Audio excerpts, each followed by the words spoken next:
instructed by the United States government to feel about that war? You see, I'll tell you, my mind doesn't work that way. I got this real moron thing I do. It's called thinking. And I'm not a very good American because I like to form my own opinions. I don't just roll over when I'm told to. Sad to say, most Americans just roll over on command. Not me. I have certain rules I live by. My first rule, I don't believe anything the government tells me. Nothing. Zero. Nope.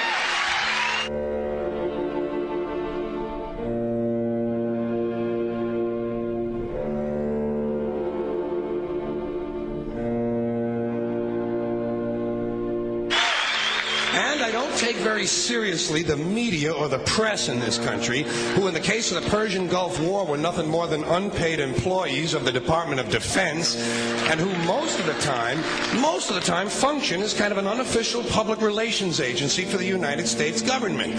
So I don't listen to them. I don't really believe in my country. And I gotta tell you folks, I don't get all choked up about yellow ribbons and American flags. Now, to balance the scale, I'd like to talk about some things that bring us together.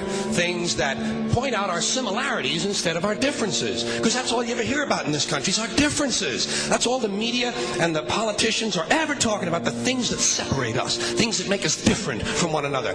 That's the way the ruling class operates in any society. They try to divide the rest of the people. They keep the lower and the middle classes fighting with each other so that they, the rich, can run off with all the fucking money.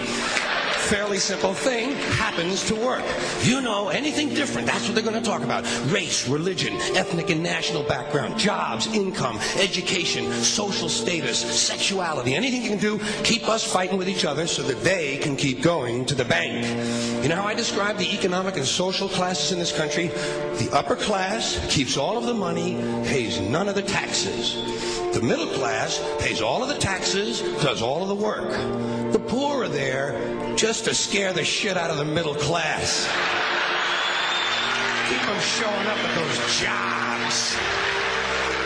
Politicians know that word. They use it on you. Politicians have traditionally hidden behind three things: the flag, the Bible, and children. No child left behind. No child left behind. Oh, really? Well, it wasn't long ago you were talking about giving kids a head start.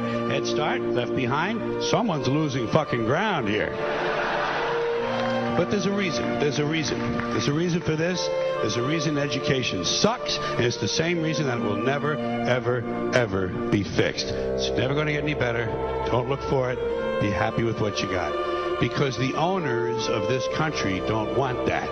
I'm talking about the real owners now. The big, the wealthy, the real owners, the big wealthy business interests that control things and make all the important decisions. Forget the politicians. They're irrelevant. The politicians are put there to give you the idea that you have freedom of choice. You don't. You have no choice. You have owners. They own you. They own everything. They own all the important land. They own and control the corporations. They've long since bought and paid for the Senate, the Congress, the state houses, the city halls. They got the judges in their back pockets, and they own all the big all the big media companies. So they control just about all of the news and information you get to hear. They got you by the balls. They spend billions of dollars every year lobbying to get what they want. Well, we know what they want. They want more for themselves and less for everybody else. But I'll tell you what they don't want. They don't want a population of citizens capable of critical thinking. They don't want well-informed, well-educated people capable of critical thinking. They're not interested in that. That doesn't help them. That's against their interest. That's right. You know something? They don't want people who are smart enough to sit around the kitchen table and figure out how badly they're getting fucked by a system that threw them overboard 30 fucking years ago.